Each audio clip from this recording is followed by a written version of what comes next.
So the mountain journey, was, again, epic. There's no other word for it. Um, when we were climbing, the day that we were actually going up to the top point at the 12,000 feet, I had gotten into a place that was extremely difficult. I mean, I didn't think I was going to make it. And when we realized that we had gotten to Willow Lake, which was actually our destination, was to get up to this place, this high mountain lake, Willow Lake. But then the six of us that were there, it seemed like we all realized that we weren't done yet. And I will say this, when you came into that region, we were a little bit lower than the lake. We're just in this little uptake to come to the lake. Oh my goodness. The frequency that was coming off that lake was kind of blowing off the lake, and you couldn't see the lake yet. It was blowing in this little bit of a lull, and it darn near took me off my feet, and I just wanted to cry, and then it would leave me, and then it would come back. It was like there was a presence that was just blowing off the water, and it's called the steward or the lady of the lake. That's what they call it right there, and you can see her presence there, and she was encountering us there. But oh my goodness, the frequency that was coming down that little hollow was just breathtaking. It was. It's like, oh, there's a vortex there that was just magical, and it was incredible. Just a wonderment. So we got, if you guys, my recommendation is for those of you who didn't go, I know, Heather, you aren't on Facebook, and you had talked about potentially going on Facebook just to be on the Crestone page, because we wanted to share a lot of the journey on there. So people were posting pictures. I know Alan had a lot of things that he was sharing in his experience with pictures and whatnot, but there is some pictures on there. Even Michael posted things a while ago of what Willow Lake looked like, so that you guys have some sort of frame of reference. Oh, it's beautiful. More is coming. There's going to be a video produced that has pictures and video taken. Michael Agape is putting that together. I don't know when it's happened. We will upload it to the Crestone page so that you can see some of these things. We're just telling them from where our what we're remembering right now, but those images are going to really help tell the story. So when we got to the lake, we all decided to mikvah. There were 6 of us there, and that was quite amazing that we just, as children, just kind of jumped in the lake and we did our own little mikvah, because it was an experience that we were doing. Mikvah actually is connected to the word hope, and something that was being released, that we were stepping into a newness, and we were all recognizing that. There was no way I was leaving that lake. I was already in as soon as we got to it. My boots were off. All of us felt it. And it's just like, we got to go in. We have to go in. It was cold. So we all just, it was cold, unveiled, and we just went. We stripped down to pretty much nothing, and we just all mikvahed like little kids. Innocent, beautiful. Pure. It was incredible. It was beautiful. It was amazing. It broke off a lot of religious crap off of me, for sure. So it was marvelous. Well, we get ready. We are all getting ready to go up, and we get to the waterfall that's coming in, and we looked up to the headwater. And all of us felt like we weren't done. We had to go all the way up. And that was very difficult. I know that we decided as a group that we either all were going to do it or none of us were going to do it. And I remember Zarin looking at me, because everybody was going, oh, Carrie's having a big, difficult time on this journey. And I remember saying, we got to do this. I said it out of my mouth. We got to go to headwater. Yeah, we have to go up to the headwaters. Thank you, Zarin. And Zarin looked at me, and he mouthed the words, thank you, because everybody was waiting to see if I would agree to it or not. Because I think I was the one that had the most difficult time on this trek. And thank you, Zarin, for recognizing the importance of going and encouraging with your eyes. That was very beautiful. And I will say that when we came into that there was a spot, like the whole mountain bets you. The whole mountain is processes of vortexes that spin and cause your mind to doubt yourself, or at least give the opportunity to doubt yourself. To turn back around. I'm tired. I'm defeated. Yep. It's too arduous. Like you can feel it in wherever you are. You feel its peripherals, or you feel it face on, depending on where you are. If you can see it in your peripherals, you can say, huh, interesting. It's trying to tell me I'm tired, but I know I'm not. And you feel, then it removes, you go through it. But in that one expression, it did tell me, because I could feel it coming on me. And it said, if not now, when? And it spoke so clear to me, because it was telling me, you need to go right to the top, go beyond this lake right here, and push yourself all the way to the top. And it was very affirmant in what it was saying. If not now, when is this going to happen? And it spoke, vibrated. And then if not us, then who? If not us, then who? And if not now, then because if when? it's not now, it's going to be next year, and you're going to miss the opportunity for what has to translate, because we did a sacred ceremony at the top in just innocence of the 6 that gathered. So in the process of the most difficult, arduous part of this climb, the mantra that kept coming from my spirit was, you, and I said this out loud. I said this repeatedly many out loud. Times. Very loudly. I have trained my whole life for this. And I kept saying it out loud. I have trained my whole life for this. I've trained my whole life for this. I've trained my whole life for this. And then the other phrase, and I kept saying it, was Wehene ata, Wehene ata. Here I come, here I come, here I come in Hebrew. And then I've trained my whole life for this. And I remember there's this one area that was a squeeze. And I know which one you're talking about, when the trail got really narrow and it got really steep. Sorry. And I was looking at it and I'm like, oh my gosh, can I make another step? And so I began declaring, and all of a sudden this vision came back to my mind of something that I saw 20 years ago, guys. 20 years ago, I was given this vision. And I remember when it was given to me, I didn't know what it meant, but I knew that it was something deeply profound. And I saw myself climbing a mountain. And in this mountain climb, I actually had a red formal gown on, which, I thought was kind of silly. Like, why would I be climbing a mountain in a red formal dress? That makes no sense. But whatever, as visions go, they communicate something. Sometimes you see it at the moment, sometimes you don't. But as I was climbing the mountain in this red dress, it got hard. And I remember living this vision. I mean, I was climbing over boulders and rocks, and I was stumbling. And sometimes I had to go on like all fours to try to scramble. And it seemed like it was going forever and ever and ever. And then I got to the top. And by the time I got to the top, my dress was made white. And it became a wedding gown. So it was no longer like a red formal dress. Now it was a white formal gown. And when I got up to the top, I threw my arms up in the air and I started celebrating that I made it. And what I saw is I was above the tree line and there was this mist that had come into the valley. And as I threw my arms up in an expression of just exuberance that I had made it, it's like the trees started to clap. And all of nature, I felt all of nature celebrating that I had made this climb and that I had been changed to white. And in that moment when I was having such a hard time, that vision came back to me. And so I knew I was going to make it to the top. It was like, that's what I needed from this vision 20 years ago. And it blew my mind that this was given. And I was actually walking that vision out right then and there. Like it was coming to pass and I was doing it. So I knew I was going to make it to the top. And so it just gave me that courage just to keep pushing forward and keep pushing forward and keep pushing forward until I got to the top.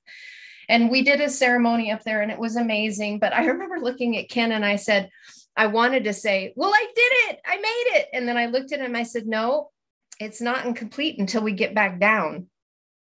We only went halfway. So the realization is climbing up to the top was fantastic, but we had to descend. And I wanted to connect it to something very, very important to connect to. We can all have our mountaintop experiences, but it matters not if we do not bring that experience back down and share it. And I'm not saying, and what I'm saying is collective, but mountaintop experiences are not meant for us alone.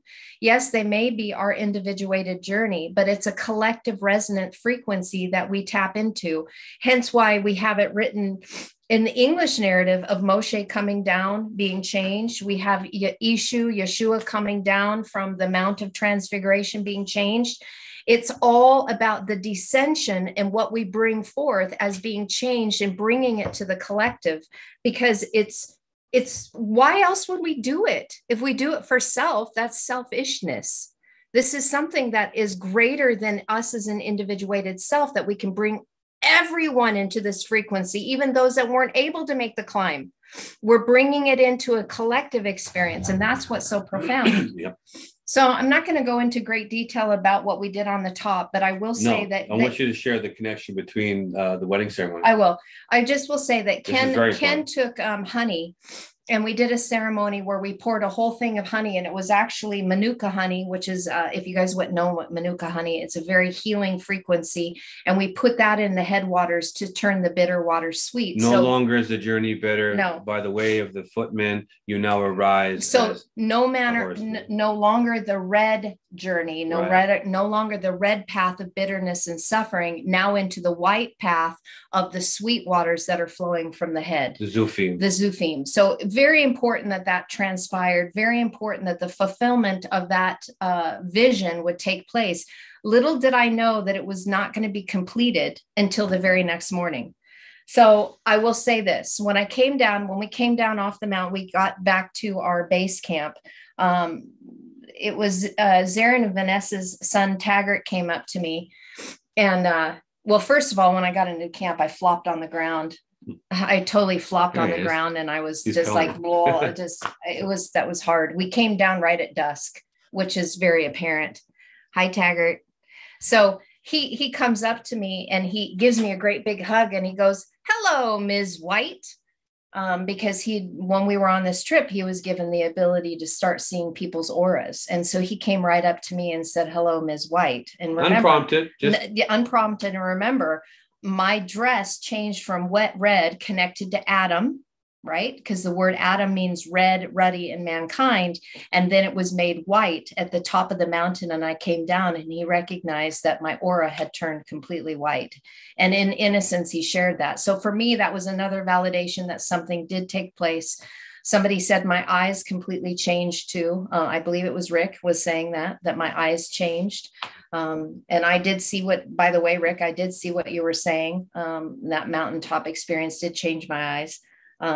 Anyway, so the next morning we're packing up camp, and Ken goes, "Do you hear that? Do you hear that sound?" And so I had to stop. My hearing's been a little compromised because of my B vitamin crashes, which is being healed. And so I strained to hear it. And then all of a sudden I started hearing it. There was a horn that was being blown, and it sounded like a French horn. And I thought that was really odd that somebody would hike up with their French horn and start blowing it. Although across this meadow, the way it was echoing, it was incredible. I'm like, okay, beautiful. I can get why someone would do that because of what they were doing to change the resonance and the frequency in this field. And it happened again. And I'm listening, and Spirit says, "Go grab your shofar." So we had brought our shofars up. And so I went and grabbed my shofar, and I began blowing it back and kind of echoing. I couldn't make the sounds of like what this horn was blowing in my shofar. I could only like make 2 tones of it, and the second high tone if I'm on a really good day. But I blew the shofar back. Well, then the Spirit and the horn kept blowing. So it would blow, and then it would be silent, and then it would blow, and it would be silent. And it was changing places. So it was getting closer and closer. And then the Spirit said, sing back, and repeat, the tones of what this horn was blowing. And at this point, we still couldn't really see what was going on. We were just hearing it across this meadow, and we couldn't tell where it was coming from. Eventually, we could see in the distance somebody standing on a rock.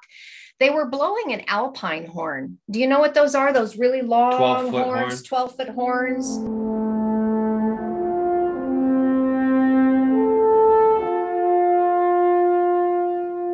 It was an alpine horn. Okay. Right in the feasts.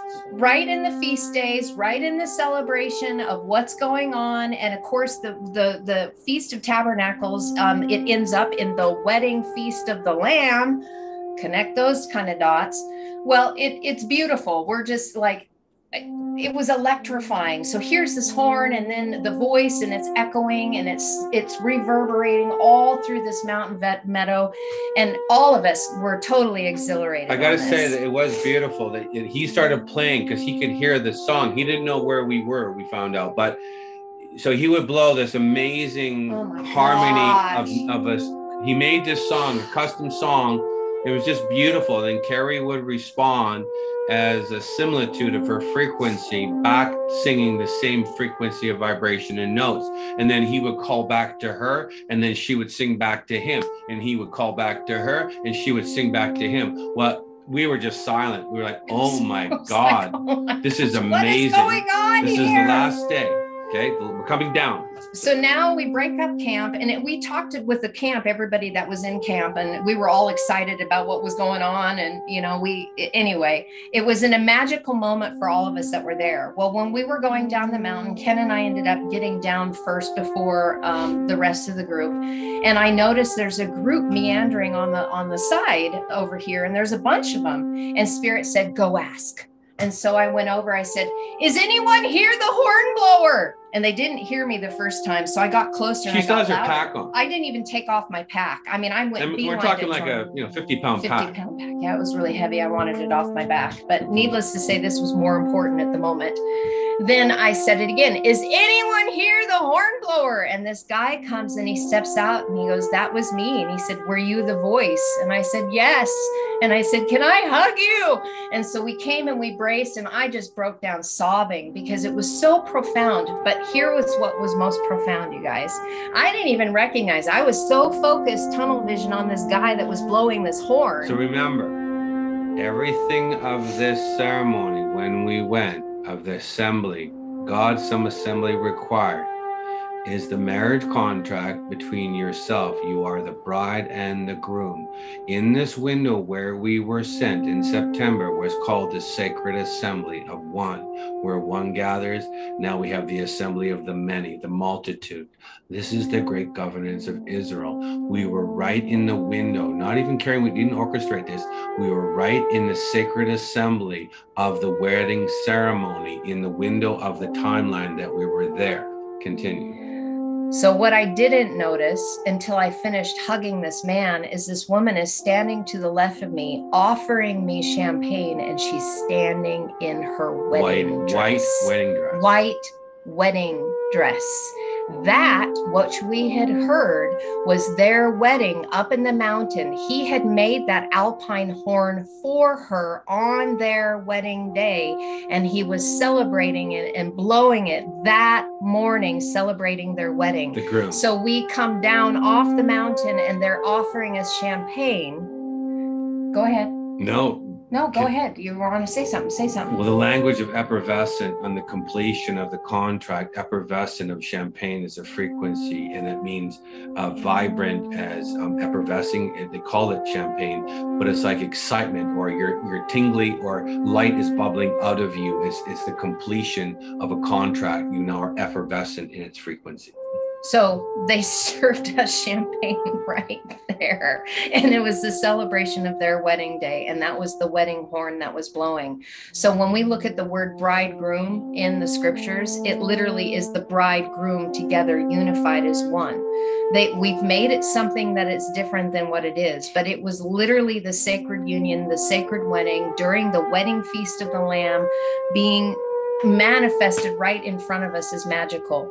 And I expressed to him how much the horn blowing meant to us. And they said, you have no idea what your voice and singing did for us on our wedding day, because they had no idea. They didn't see us at all because we were in the trees. They had no idea where that was coming from. To them, it was coming from someplace beyond, and they couldn't put their finger, but it was their wedding day. And so it was a mutual invested.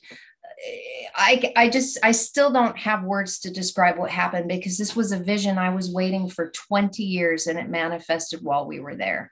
And I mean, anybody who's had a long vision that they've set on the shelf, wondering what that was going to look like and what it was all about, to have it manifest and realize that you are unfolding it in the moment in your journey. There are no words to describe that. There are absolutely no words. My name was changed on the top of the mountain to Amalita. I don't want you guys calling me Amalita, because you don't need to. This avatar is Carrie. I'm Carrie.